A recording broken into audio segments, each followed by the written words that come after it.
Welcome to Lens Beyond the Frame. I'm Jamie. And I'm Ella.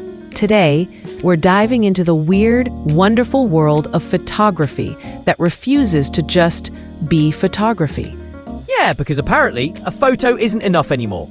Now it's got to come with paint, code, a side of fries, and maybe a subscription plan. Not exactly fries, but yes. Artists today mix photography with other disciplines. We're looking at Dimitri Cherniak, who collaborates with computers, and Duane Michals, who collaborates with paint and poetry. So basically, the robot versus the romantic. That's not wrong.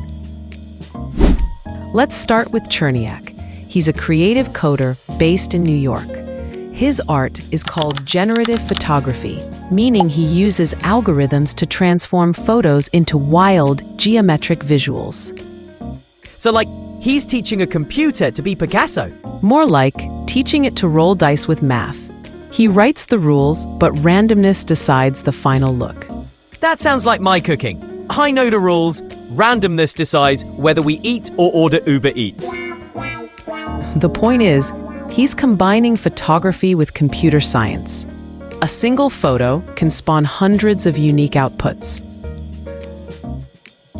Now, Duane Michals, born in 1932, is a legend in conceptual photography. He takes black and white photographs, then paints over them or writes directly on them. So he literally vandalizes his own photos. He personalizes them. He doesn't see photos as finished documents, but as incomplete stories. By painting or writing, he makes the invisible, emotions, memories, dreams, visible. So Michals is the diary keeper and Cherniak is the programmer. Perfect summary, Jamie.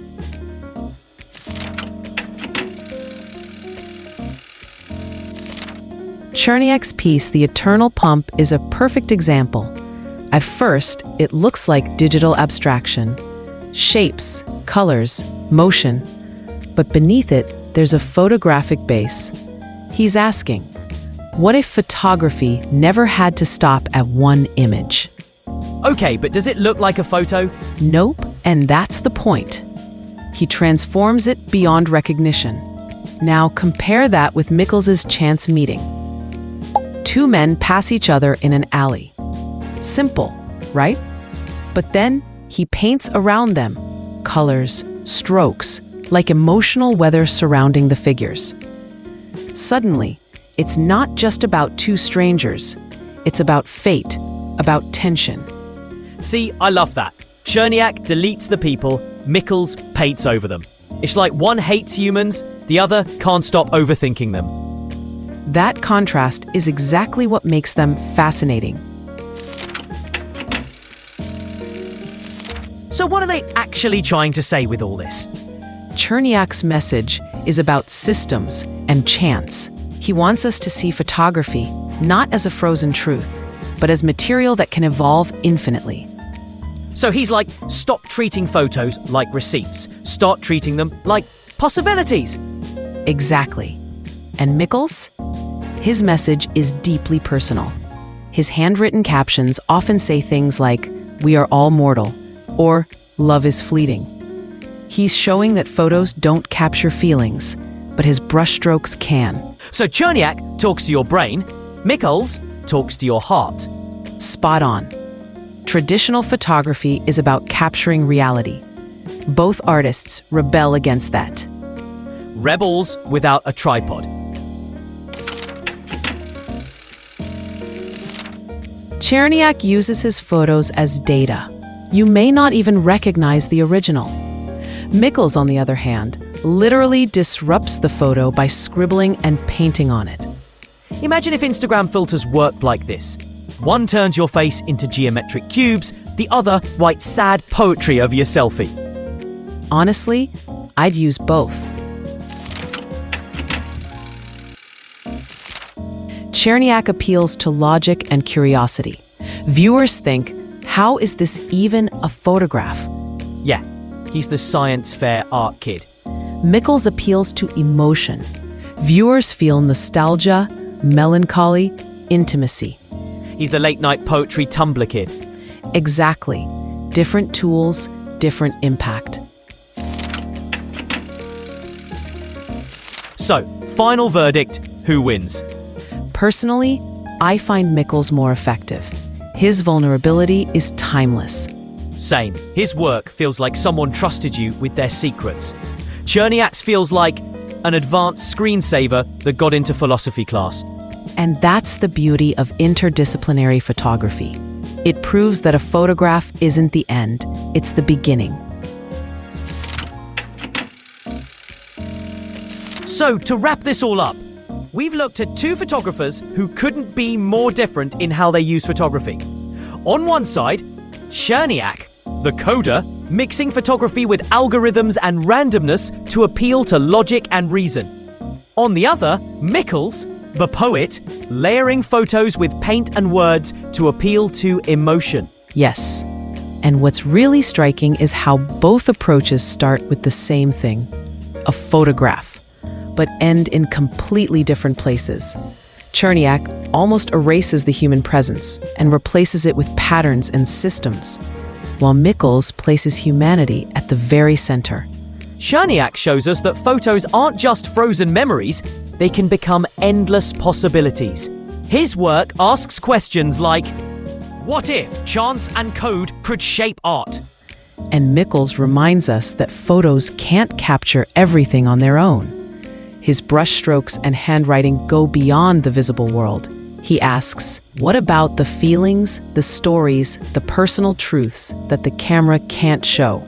So we've basically got head versus heart, reason versus emotion. And that's the beauty of interdisciplinary art. It shows us that photography is not limited to a single function. It can make us analyze, or it can make us feel. Both are valid and both are powerful. But let's be honest, for me, the takeaway is that Michals hits harder. His work is more intimate. It feels personal, like a diary. I agree, but I also think Cherniak is important. He challenges us to look at photography differently, to question what it even is. Without artists like him, we might take the medium for granted, thinking it's only about realism. That's fair. He does push the boundaries. And pushing boundaries is how art evolves. Photography began as a way to record reality, but these artists show it can also be an art of ideas and emotions. Cherniak proves photography can function like code, structured but full of chance. Michals proves photography can be a canvas for stories and feelings. So, conclusion, interdisciplinary photography is worth paying attention to because it gives us more tools to understand the world, sometimes through logic, sometimes through emotion. Exactly, and it reminds us that no single approach is the right one. The strength of interdisciplinary work is that it opens photography to new possibilities, even if that means risk, confusion, or breaking the rules. And you know me, I love breaking rules. Except when it comes to deadlines. Okay, low blow. But hey, if we take what we've said today, the lesson is simple. Photography doesn't stop when you press the shutter. That's just the beginning.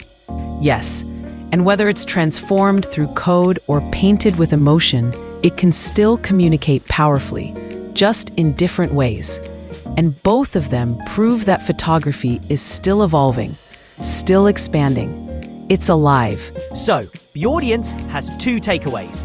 Cherniak shows you possibility, Michals shows you humanity. Alive, rebellious, and sometimes a little confusing. But that's what makes it interesting. We hope you now have a clearer idea of how interdisciplinary artists like Cherniak and Michals reshape photography into something more than just pictures. Thanks for sticking with us on Lens Beyond the Frame. Hopefully, you've got a clearer picture, pun intended, of how these two artists reshape photography. Keep your head curious, Keep your heart open, and your photos just a little bit rebellious. as long as you make it art. Bye!